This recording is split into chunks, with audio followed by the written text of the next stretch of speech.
Cuando los hermanos Manjón se plantean construir la ermita, tienen que pedir permiso para la construcción y tienen que pedir permiso también para sustituir la imagen antigua nueva. Y el obispado se lo concede. ¿A quién van a buscar? Van a buscar a un imaginero genovés, italiano, que vive en Cádiz, que se llama Domenico Guiscardi. Lo conocían porque en el retablo de la Catedral Vieja de Cádiz, en el frontal del retablo, había una Inmaculada muy bonita atribuida a Domenico Guiscardi. Y dentro de la sacristía de la Catedral Antigua de Cádiz, un crucifijo que era una buena talla. Por lo tanto, fueron sobre seguro. Vale. Viene Domenico Guiscardi y quiero comentar una cosa por si alguien no lo sabe. Los imagineros en aquella época solo podían hacer la imagen. Ya está. ¿De qué madera voy a hacer la imagen? Voy a buscar una madera que a mí me parezca que se puede trabajar bien y que puede durar mucho tiempo. Esta imagen está hecha de cedro rojo, una madera muy consistente. Yo cada vez que escucho la palabra cedro, me acuerdo de los lápices del colegio. Cedro del Líbano. Cada vez que tiran bomba en el Líbano, yo me acuerdo de que ya no va a haber lápices, porque creo que todos los cedros venían de allí. Bueno, pues este Guiscardi hace una imagen de Santa Ana dando de leer a la Virgen en cedro rojo. Le pone los ojos de cristal. Y una vez que ha terminado la imagen, se la tiene que dar a un policromador, que es el que le da los colores, el que la pinta, el que le da los tonos. Este policromador puede hacer dos cosas. Primero, la encarnadura. La encarnadura es darle la impresión de la carne en la cara y en las manos. Luego, estas son dos imágenes estofadas. ¿Qué significa estofada? La palabra estofa es una palabra italiana que significa vestido bonito. Y el estofado es darle un vestido bonito a la imagen. ¿Y cómo se hace el estofado? El estofado se hace cubriendo totalmente las imágenes de pan de oro, entera la imagen está cubierta totalmente de pan de oro. Una vez que se ha cubierto la imagen de pan de oro, se le aplica la pintura del color que se le quiere dar a cada vestidura, el manto de un color. Aquí hay una policromía, no hay demasiados colores, ¿no? El verde, un tono azulado, un poco más gris, y una vez que se ha cubierto con la pintura, con una especie de bisturí, hay que ir rayando la pintura para que sobresalga el dorado que tiene debajo. Eso es el estofado. Esa es una técnica enormemente valiosa, vale mucho dinero, ¿eh? Y esta imagen verdaderamente ha sido restaurada ya unas cuantas veces, pero hay que hablar del nombre del autor Domenico Guiscardi y del nombre del policromador Diego de Rojas. Son los dos autores a los que hay que darle el mérito. El Guiscardi hizo la imagen y el otro la policromó y le dio la terminación correspondiente. Ahora San Joaquín y Santa Ana se celebran el mismo día, pero eso no ha sido siempre así. Esto es desde 1969, desde el Concilio Vaticano II. Antes San Joaquín era una fecha, es que claro, Joaquín, ¿cuándo era tu santo antes? El 16 de agosto, ¿eh? ¿Y ahora cuándo es? En casa siempre hemos celebrado. Claro, pero él tiene la edad suficiente para haber vivido la transición entre la antigua fecha y la fecha que pone el Vaticano II, que es la misma fecha de Santa Ana. Bueno, pues claro, hay que explicarle a la gente desde el punto de vista de la Iglesia quiénes son Santa Ana y San Joaquín. Pues de entrada eran un matrimonio bien avenido, con bastante dinerito, que vivían en Nazaret, pero que tenían la desgracia, entre comillas, de no tener descendencia. No tenían niños y ya se estaban haciendo mayores y veían que poquito a poco se le iba a pasar el arroz y no había forma humana de que tuvieran niños. Un día, San Joaquín, todavía no era San Joaquín, Joaquín va al templo a hacer una ofrenda para que le concedan el beneficio de tener descendencia.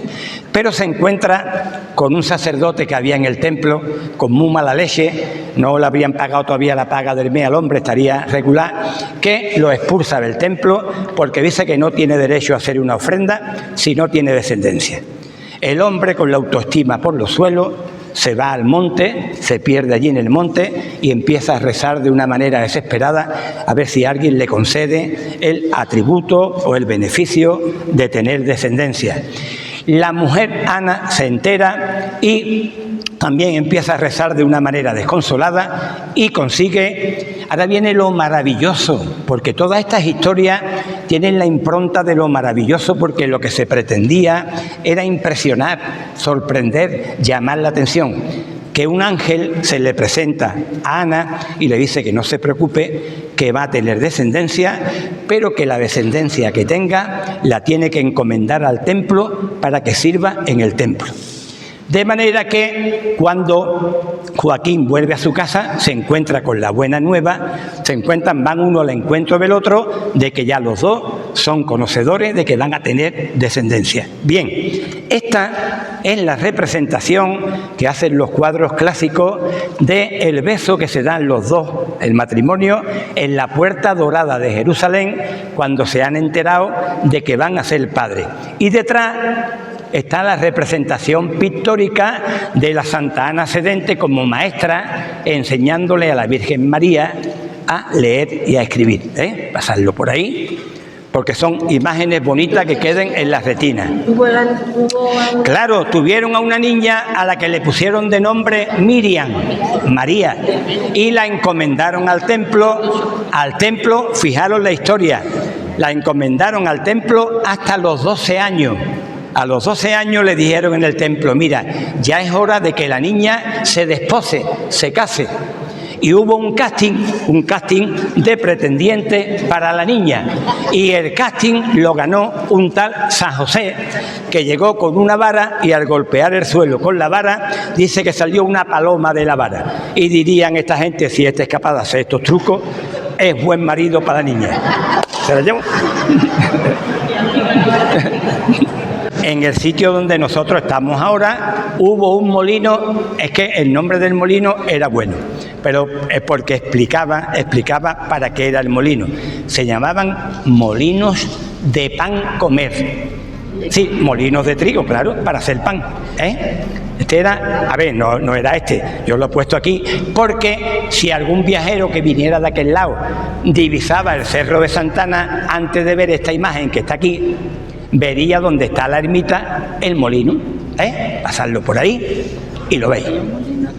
Un pedazo de molino.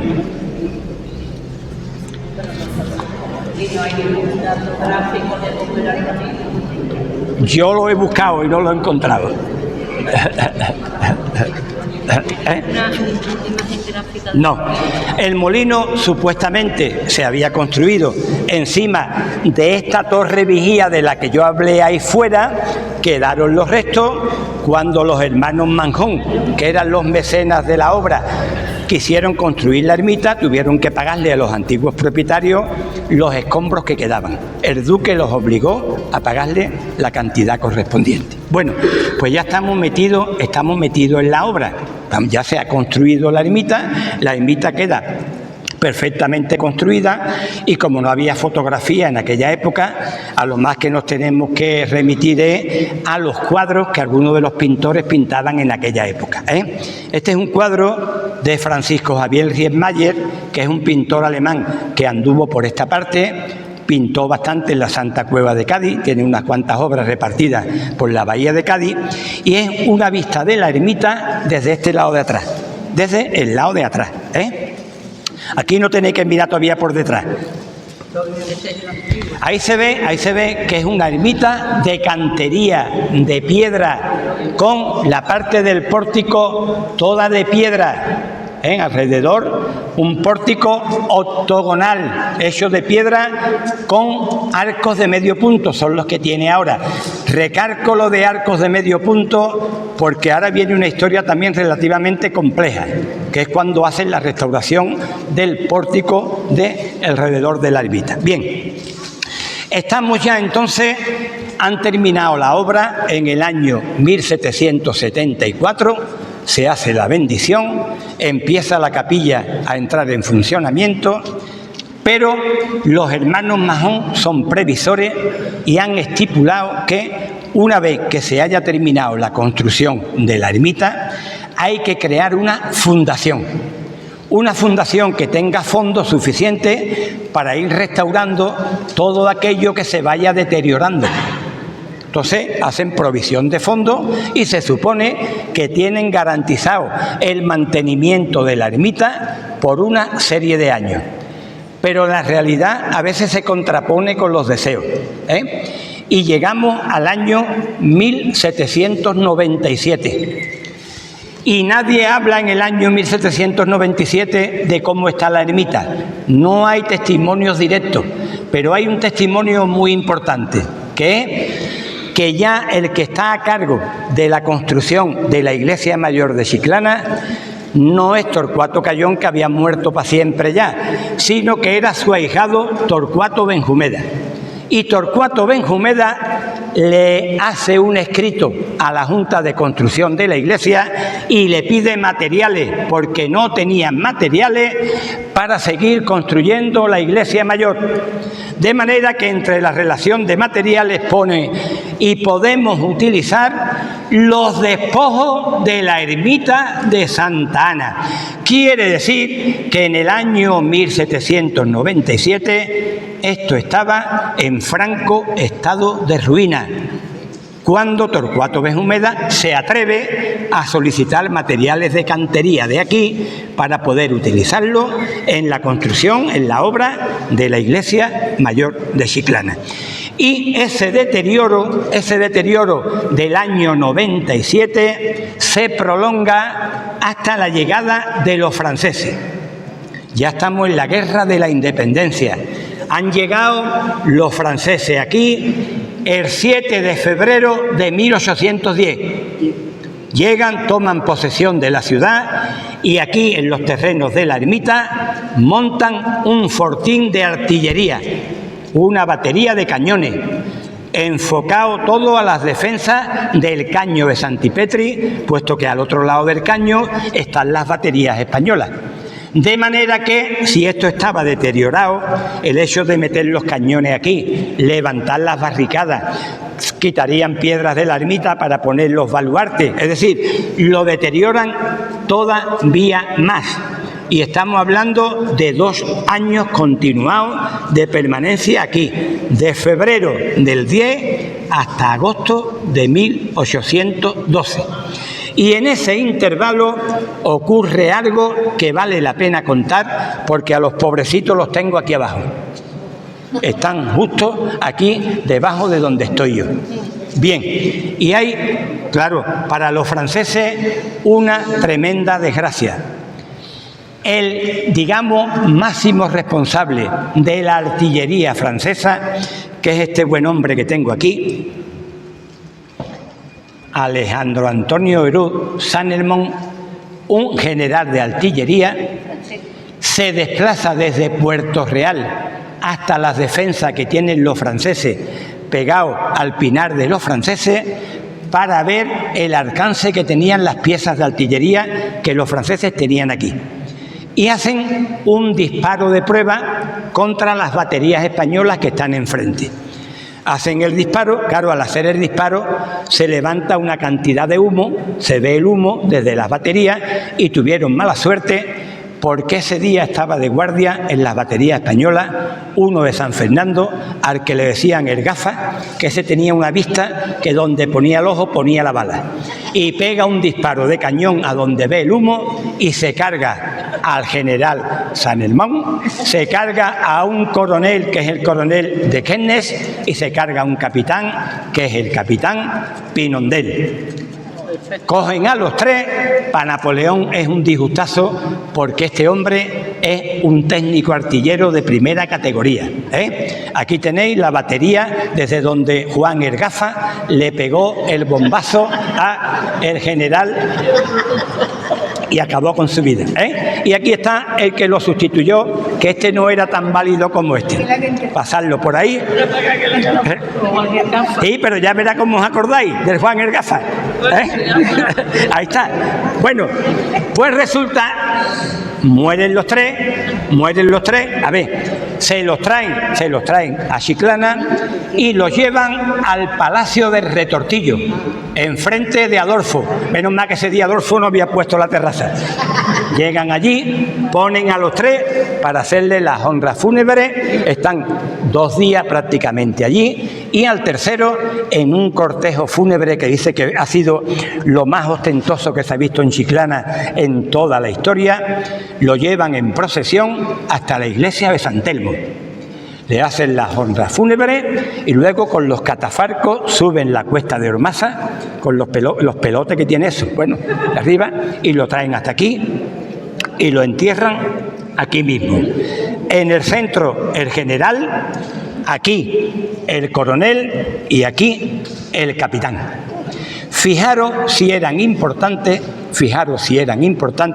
ya habían hecho, el general, ya había hecho los planos de los obuses que querían utilizar para cargarse San Fernando y desde Matagorda a la ciudad de Cádiz. Estos obuses se fabricaron en Sevilla, en las fundiciones de Sevilla, ¿eh? Estos eran enormemente pesados, los obuses Vilantrois, miradlo por ahí. Bueno, pues fijaros lo importante que eran, que a raíz de la muerte, sobre todo del general, Napoleón encarga que se entierren aquí, pero en el caso del general manda a un ayudante de farmacia, que luego sería un buen intelectual francés, Antoine Apollinaire, a que le saque el corazón al general, lo embalsame, se lo dé a 2 caballistas que van a caballo, atraviesan España y llegan a París, y el corazón del general está en el Panteón Militar de París. El resto del cuerpo está aquí, aquí y aquí. Luego, claro, honrar a esos difuntos, esto es lo que hacen los franceses, querer transformar esta ermita en un panteón militar, pasarlo por ahí. Ahí están los planos de lo que los franceses quisieron hacer aquí para honrar a sus muertos. Quitar la ermita y transformar esto en un panteón militar. Vale, que los franceses se van de aquí en agosto de 1812. Claro, y una vez que se van los franceses, la Junta de Defensa de Andalucía viene a Chiclana y ordena que se derriben todos los fortines que hay en Chiclana. Y hay que derribar la ermita, porque la ermita era un fortín. Hay que derribar la torre del castillo, del cerro del castillo. Y hay que derribar también, y nadie da una explicación a eso, el molino de Ormaza. Ante esa petición de las autoridades militares, el Cabildo de Chiclana se rebela y no permite que se derribe la ermita ni el molino de Ormaza. Se derriba el Castillo del Lirio.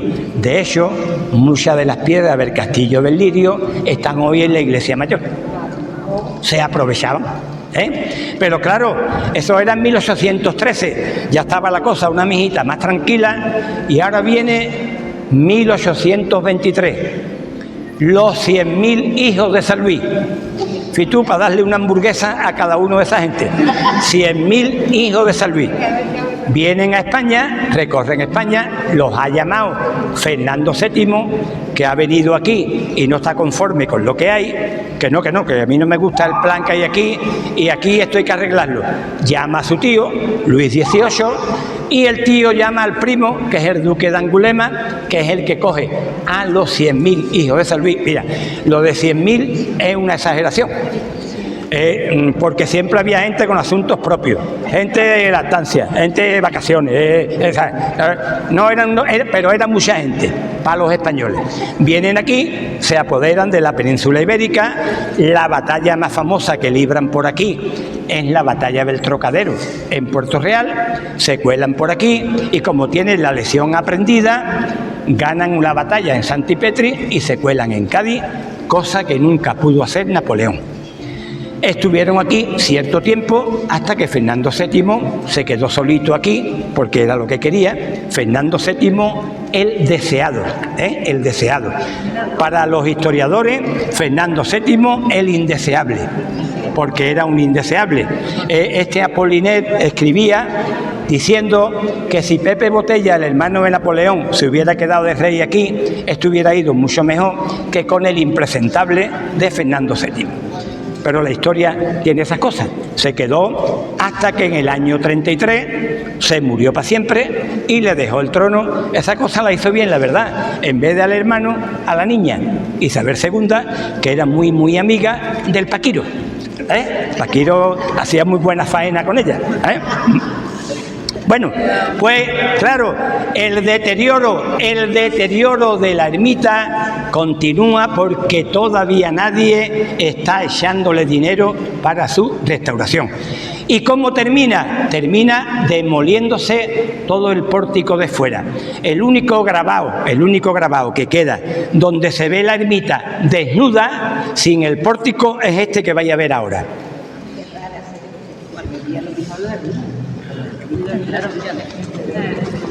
Hay que quitarse el sombrero por dos curas que había en la localidad. Estamos hablando ya del año 1857.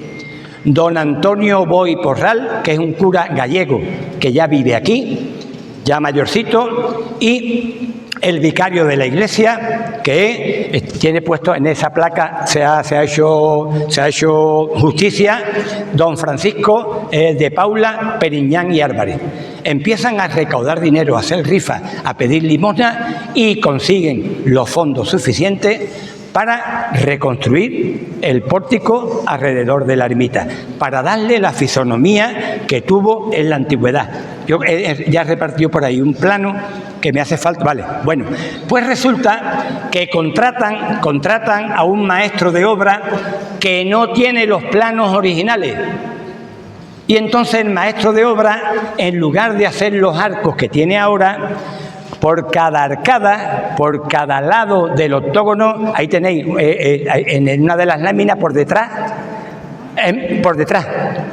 en cada lado del octógono, en lugar de poner los 3 arcos que tiene ahora, pone un arco rebajado, pero asimétricos unos respecto a otros, de manera que los técnicos que venían decían: esto está regular, No preocuparos que yo les voy a poner unas alfajillas de hierro que aguanten la arcada con la estructura de la fachada de la ermita, que esto no va a haber quien lo destruya, que no hay manera.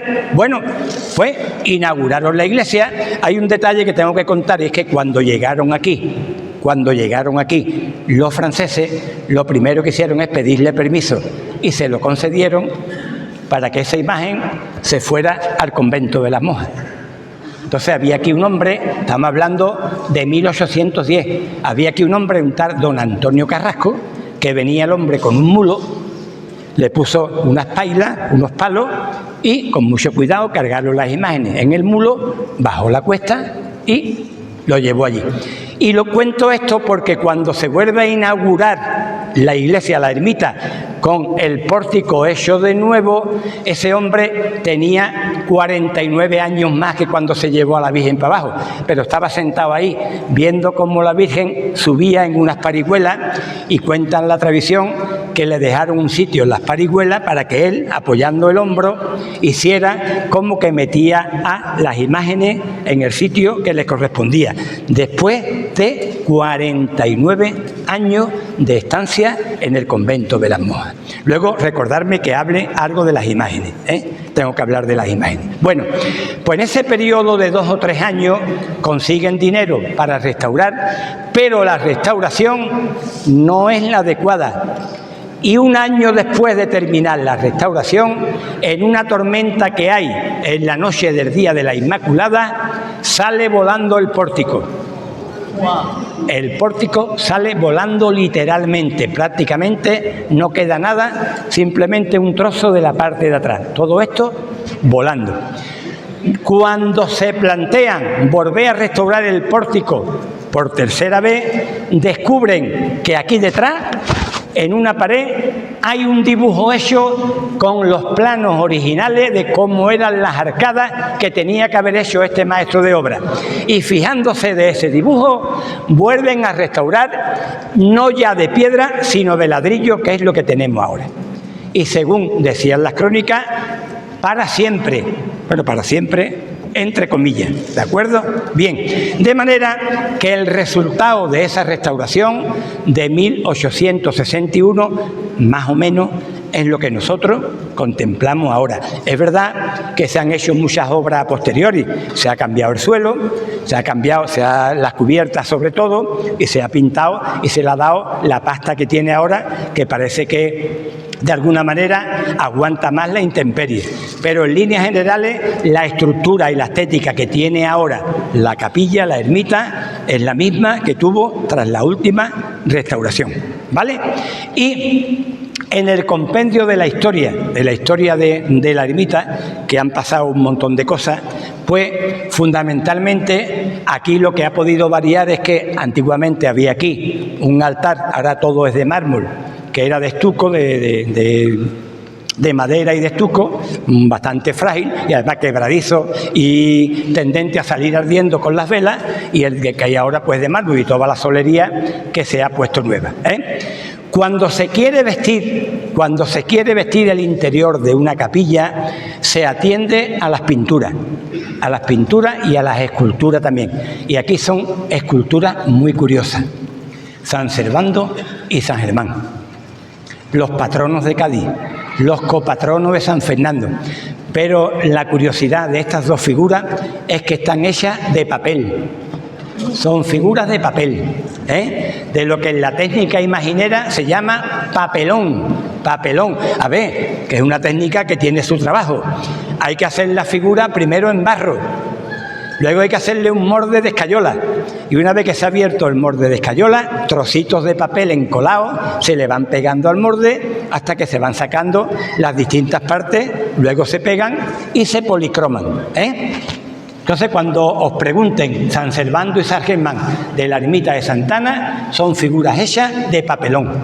Dos cuadros, los dos con suegro, San José con el niño y San Joaquín con la niña. Este es un regalo que le hace a la ermita un académico de Bellas Artes de Cádiz, que es Santiago González Lago, que es un pintor bastante reconocido, Y otras dos pinturas de autor desconocido: San Agustín, el obispo de Hipona, y San Ireneo, el obispo de León.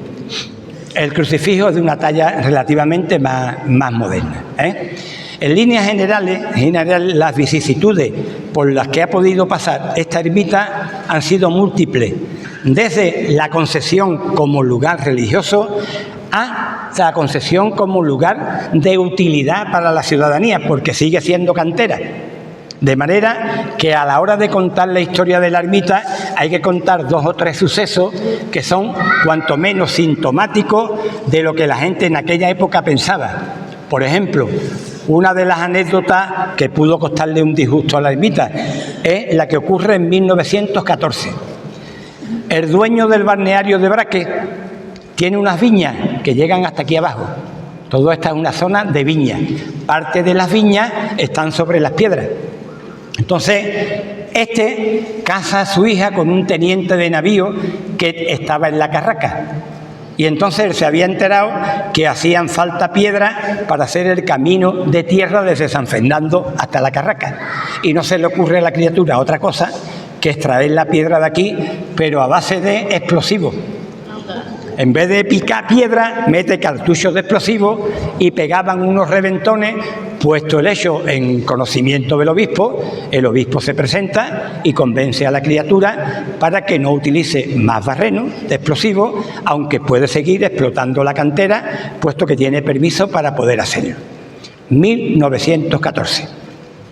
En 1914 también a otro particular se le da permiso para en la parte de aquí atrás, y esa es la hondonada que hay, donde parece que hay un anfiteatro, saque piedra también para el Arsenal de la Carraca. El Arsenal de la Carraca era un cliente privilegiado de la ciudad de Chiclana. Por ese motivo, el duque de Medina Sidonia mandó plantar pinos en Chiclana. Nunca hubo pinos en Chiclana.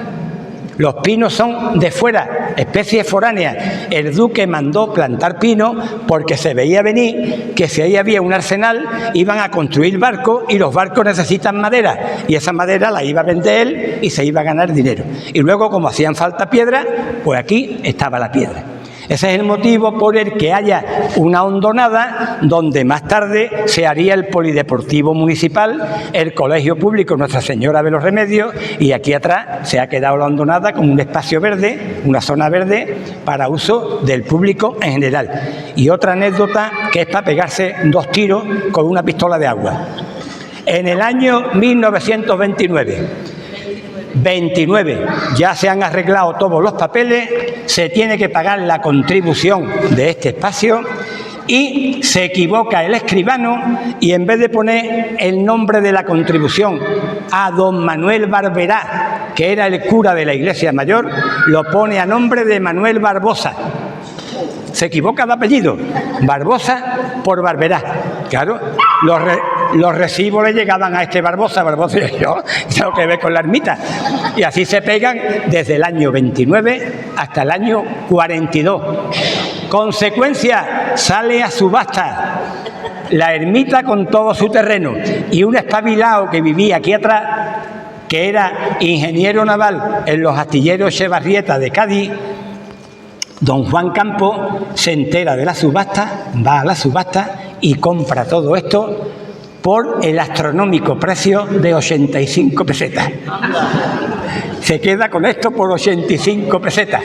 Se entera el obispo, manda al obispo a uno para que hable con el campo. El campo dice que no, que él no vende, que esto, que... Hasta que pasado 3 años, en el año 45, el campo le vende la finca al obispado por el módico precio de 1.400 pesetas. O sea, en 3 años se ha ganado, era un tío espabilado el campo.